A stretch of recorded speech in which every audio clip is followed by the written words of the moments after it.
Hi, I'm Tom, and welcome to the Parsonage Wall.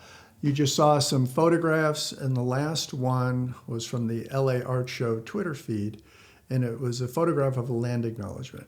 But before I explain what all this is, I'll tell you how it happened. So I was vaguely aware of something called the LA Art Show, really didn't know what it was, but then last July, I got an email, one of these things to do in Los Angeles over the coming month, basic type things. And one of the things that listed was the LA Art Show. And I felt very strongly drawn towards it, that I need to go to this thing. So it was $30 for a day-long pass. It takes place over 4 straight days. It takes place in the southern half of the convention center, which is a massive space. So I went to it, and it was overwhelming. It was so huge. It's basically a commercial art fair, so there's art galleries from all over the world who pay a lot of money to get a space, and then they're basically trying to sell works of art over the course of 4 days. Normally it gets anywhere from 50 to 60,000 visitors. And so I was just walking around, and I came across something, a sign that said Diverse Art LA. I had no idea what it was, but it said that the theme for next year, 2022, was going to be the environment. And when I saw that, I immediately thought of Skid Row cooling resources. And I thought, is there any way to plug Skid Row into this? So as I'm looking at the sign, it lists some logos of nonprofits who are part of Diverse Art LA for this year. The theme that year, which would have been last year, was Marginalized Voices - Women.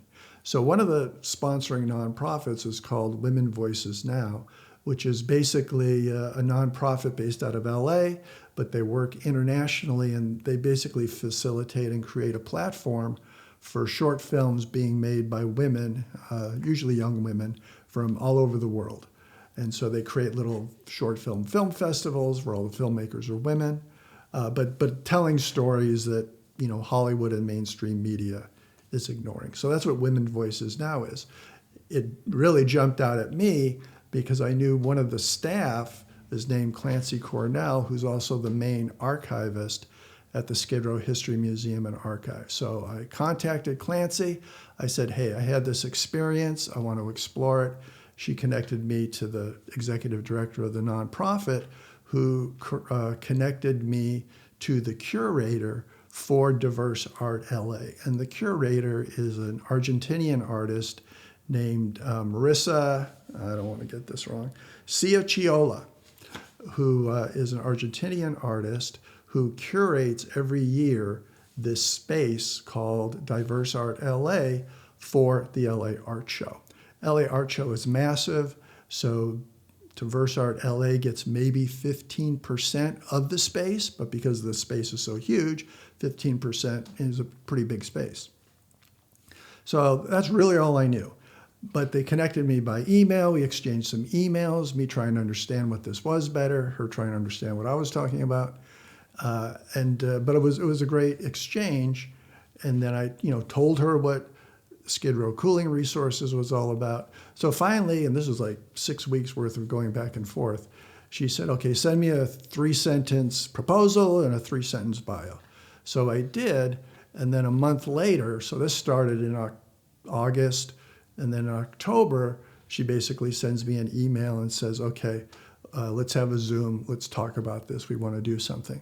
So basically what she said to me is, I'll give you a 24 by 24 space to curate. You're the curator of it. I've never literally done that before. So you're the curator, but in order for this to go forward, it must be attached to a museum, because all of the exhibits this year for Diverse Art LA, which all have the theme of the environment, are all directly connected to a museum. So I said, okay, so I went to the Skid Row History Museum and Archive, John and Henriette. I explained the situation, and they said, sure, we'll be the museum sponsoring this. So I was able to go back to her with the good news, and she said, okay, that's great. So you can also attach 1 or 2 nonprofits to it if you want to. And I thought, okay, Urban Voices Project sounds great. So I contacted them, and it's like, yeah, great, here's the logo. We look forward to seeing what happens. So I was all set. And then I told Marissa the good news, and she said, what would you think about this 24 by 24 space that you're going to curate being actual grass? And I said, that sounds amazing. Obviously you're paying for it. So there was literally no budget for this. There was a 24 by 24 space, which if I was an art gallery would have cost about $40,000. Plus they'll put in another, $5,000 to $10,000 to build it out, and then get quite a few free tickets. So that was basically the deal. So then it was a question of, okay, let's curate this space. So that was very exciting, all these wonderful, visionary, dynamic things. In October, now if you go back to October, COVID was lifting. The Delta variant was still around, but people were getting vaccinated. Restrictions are being gradually loosened. And so it's like, we can do anything we want. And then basically the end of November is when Omicron shows up. So I spent the month of December waiting for the email saying, okay, I'm sorry, we're going to have to postpone the thing for 6 months or whatever. That email didn't show up. So as of January 1st, it's like, okay, put an exhibit together in 3 weeks. And most of your ideas from October don't make sense anymore because now we're back to really serious COVID restrictions. So that's the background. That's the context. So the exhibit, or the 3-sentence proposal I sent them, was something called Recognizing Skid Row as a Neighborhood - Skid Row Cooling Resources. So the photo you saw from the LA Art Show Twitter feed was the land acknowledgement. So I want to explain what happened. So here's the land acknowledgement that was on the wall. That was literally part of the exhibit. And this was written for Skid Row Cooling Resources, and I'll explain what that even means in a bit. It was written last April 2021. So I'll read it, and then by doing so, I'll explain the picture that you saw on the Twitter feed. So we acknowledge the land beneath what man has made.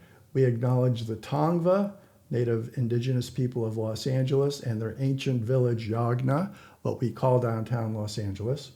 We acknowledge Bridget Biddy Mason as the patron saint of downtown Los Angeles. Biddy Mason was a former slave who became a matriarch of early Los Angeles. She was a wealthy landowner and philanthropist to the poor and needy. We acknowledge the Native Indigenous people of Los Angeles, their special relationship with Mother Earth, and their hospitality, inviting us into that special relationship. We acknowledge the patience, kindness, and compassion of Mother Earth. So reading that was part of the land acknowledgement so the dates on this were January, what were the dates on it? January 19th to the 23rd. So this is how the exhibit opened up, with the land acknowledgement. But the unique thing is that along with this, which was part of Skid Row Cooling Resources, an actress named Lorinda Hawkins Smith participated, who embodies Biddy Mason. She literally has, she's an expert on Biddy Mason. She's written extensive spoken word pieces. She's dressed up as Biddy Mason and made appearances in universities. She was actually part of a multimedia permanent installation at Central Library. It's still at Central Library, where she dresses up as Biddy Mason in a set that looks like it's the mid 1800s, Biddy Mason's living room, basically. So it was very exciting to be able to read this land acknowledgement, but then to have her follow it up with various dramatic expressions, mainly spoken word, around the life of Biddy Mason. So that was the land acknowledgement. That's what started it off. So the narrative of this exhibit is here, and I'm going to go through point by point the narrative. Now, what happened in this space was there was an open mic. So there's singing, poetry from different Skid Row artists that went over very, very well. Other curators from other exhibits were coming up to me and saying, we just love what's coming out of this space with just the artistry and just the energy. So that was a huge success. So the interactive open mic time, literally on this grass, on this land, which made the land acknowledgement even more special, that was a huge piece of it. But what was literally on the wall is what recognizing Skid Row as a neighborhood, Skid Row cooling resources is really all about. So I want to go through that. So it starts off with the land acknowledgement. Then it goes to the effort to get a Skid Row Neighborhood Council, which is what this T-shirt.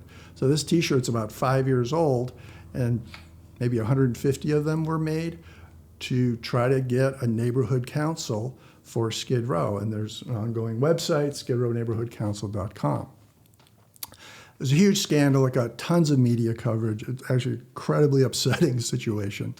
Very traumatic. It was really, really, really intense. It's actually, to get a sense, learn about Jose Huizar, and that'll give you a sense of what was going on.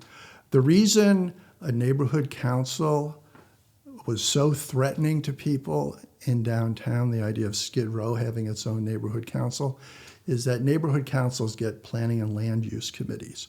Well, if there's a Skid Row neighborhood council, which automatically has this planning and land use committee, that empowers the voice of Skid Row residents. If you empower the voice of Skid Row residents, you make it harder to push them out and displace them and gentrify it, because the land of Skid Row is worth billions of dollars. So this is very much a follow the money situation. So this is a very intense thing that's gone back for 5 years. It's been in the courts, appeals. It's a big story. So ultimately not a successful story, unfortunately. So the reason it's important in the context of recognizing Skid Row as a neighborhood is because after you look at this, then you look at this. So Downtown Community Plan, new zoning code, a little date here, September 23rd, 2021. So updating the Downtown Community Plan has to do with land use policy. It has to do with zoning mechanisms, what gets built, what doesn't get built in the years ahead. This has been going on in City Hall, the Department of City Planning, for the past 6 years. Skid Row has been heavily engaged with the process for about 4.5 years. And so this literally slides from a PowerPoint that the Department of City Planning gave to me, was their PowerPoint to the planning commissioners on September 23rd, 2021. So these are literally PowerPoint slides. So here's the opening slide, and here's an overview of downtown. And then neighborhood level considerations, they looked at every neighborhood in downtown. What's the implication of an updated downtown community plan to that neighborhood? And so the big, it's, in a sense, this is 1 + 1 = 2, but it's not. This is actually really dramatic and powerful. Their thing for City Hall to embrace is recognizing Skid Row as a neighborhood, okay? Obviously, it wasn't recognized as a neighborhood here, but hey, let's recognize Skid Row as a neighborhood here. So this is the title. I just asked them to blow up a PowerPoint slide just to get the words that are bigger. So this is literally a PowerPoint slide. So here's their PowerPoint presentation to the planning commissioners as part of going into City Hall. And this is going to take like a whole other year to go through the whole City Hall process, is in terms of the future of Skid Row, recognize Skid Row as a neighborhood when it comes to land use policy and the zoning necessary to implement the policy. So this just happened last September. It was sort of the climax of 5 years of work. We were in Skid Row, very happy, very excited about this. I doubt that it's a coincidence that they gave it this title, since this thing was so high profile. So we went through all of this. This was actually a 6-hour-long Zoom meeting because it's the presentation of city planning to the planning commissioners, but with plenty of space for public comment. So when you add all that up, you end up with a 6-hour-long meeting. So all of this is super positive, nothing controversial. Well, maybe this is controversial to some people, I don't know.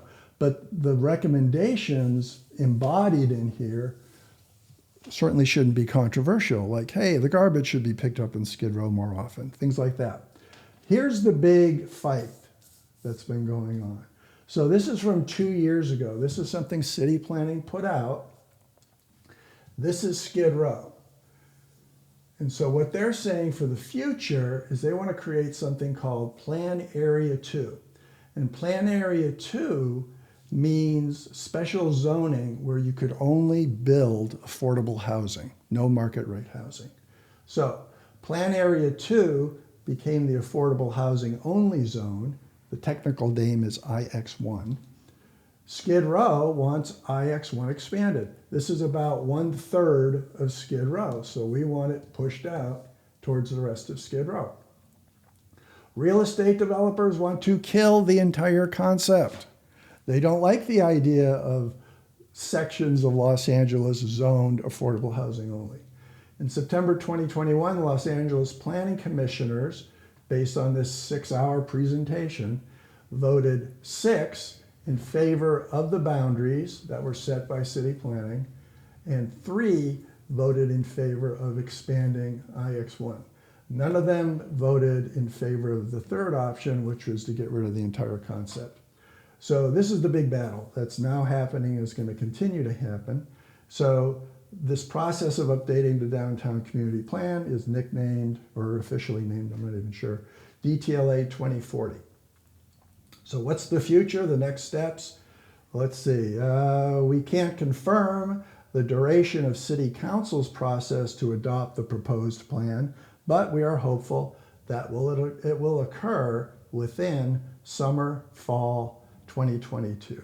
So basically we're talking like the next 5 to 10 months from now. So all of this is like building up to a climax, which is about to start. So as intense as this has been, it's about to get more intense.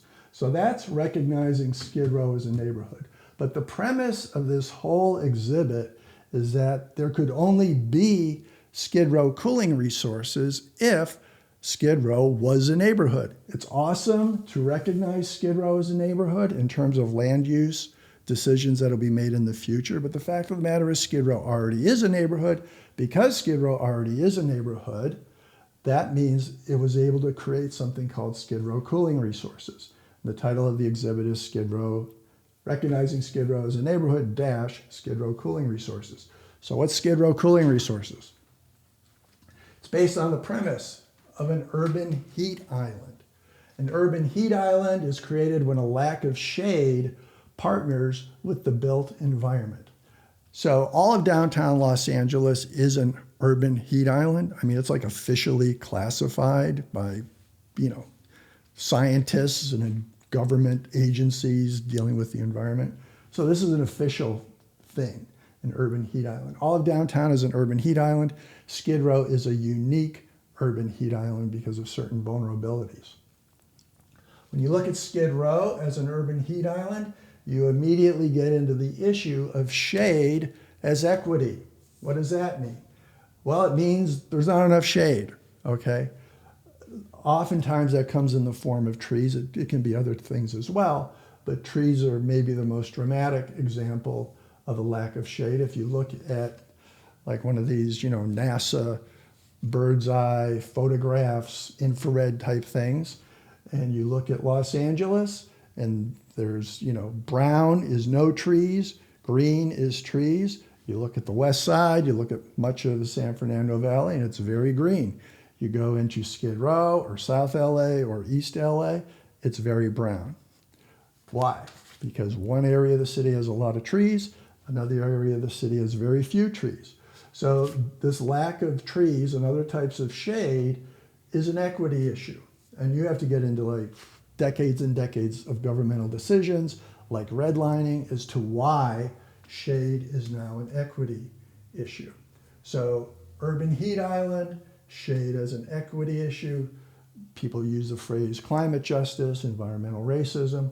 So here's the reality of Skid Row. So Skid Row Cooling Resources is a response to this reality. It's a public health emergency response. It's a think tank, planning development type situation for Skid Row with a view towards the fact that this is downtown Los Angeles as well as the entire planet. And so the main thing that Skid Row Cooling Resources did this past summer created 4 cooling stations, which basically means pop-up tents to provide some shade on 4 different street corners in Skid Row. And so here are the totals of the servings: 167,649 servings of cold water, iced tea, food, hygiene kits, masks, other. So July, August, September, October.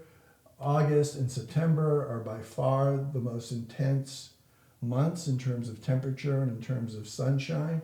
So when you add up Skid Row cooling resources for last summer, 167,000 things happened. Now that might be a Skid Row resident over these months getting 25 glasses of iced tea. So it's not 167,000 people, it's 167,000 of these things that were offered over the course of the summer. So there's been a lot of media attention to the LA Art Show. My favorite article is KCET, which is PBS. They have a publication called Artbound, where they look at arts and culture things. And so they did a really great article about the LA Art Show and Diverse Art LA. And a nice solid paragraph about the Skid Row exhibit. But the thing I loved about the article is they talked about the art activities that took place there. So underneath some of these canopies, we did basically, the main thing was we had a ton of these wooden fans and Sharpies, paint. People who coming by for a glass of iced tea could sit down underneath the tent. Here are the art supplies, and they could literally make themselves their own personal cooling resource and walk away with it.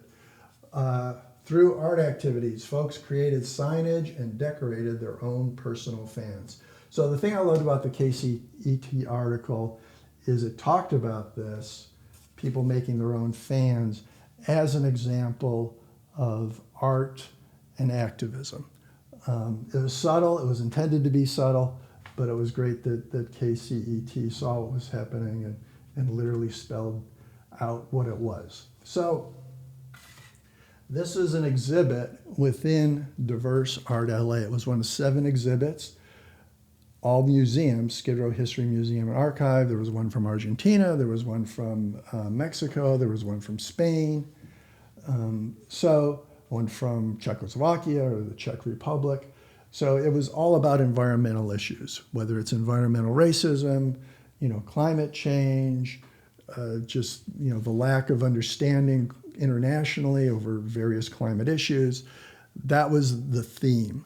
And so it was bringing museums, it was bringing artists, it was bringing interactive exhibits and performances all in one space, about 15% of the physical space of the LA Art Show, all in one space to creatively interact over these issues in the midst of what is a commercial art fair. So a very unique situation, an extremely powerful situation for Skid Row. This has never happened before. So there's been lots of exciting follow-up of tons of personal videos of them singing a song and putting it on their Facebook page. So I'm kind of like running around trying to okay, let me explain what this is all about. It was awesome that you did your poetry, not only put it in some sort of environmental context. So it's been an extremely exciting thing. To me, the hand of God has been on this in such an extraordinary way. Just going to the fact that, hey, I've got to go to the LA Art Show. Oh, what's this mean? Can Skid Row get connected to it? Oh, Women's Voices now? Well, Clancy with the Skid Row History Museum and Archive works there. So just the pieces of the puzzle fell into place in such a way that people couldn't have done any, even if they wanted to do it. It was clearly a work of the Holy Spirit. So I wanted to get this explanation out because over the course of the 4 days, I was there every single day as like the docent. So I'm like standing on the grass and people are coming by and they're looking at it for 2 minutes and they go to something else and look at it for 2 minutes and that's fine. But then other people were coming by and like really staring at it and had questions. And so when people had questions, I was able to take them through the narrative of it step by step to really explain what this was all about. And some people loved it. Some people just found it to be very overwhelming. One guy's like, but how does this get the tent encampment off of my block? I'm like, well, that's a great question. It's not an easy answer. Well, yeah, there is an easy answer. Start by recognizing Skid Row as a neighborhood.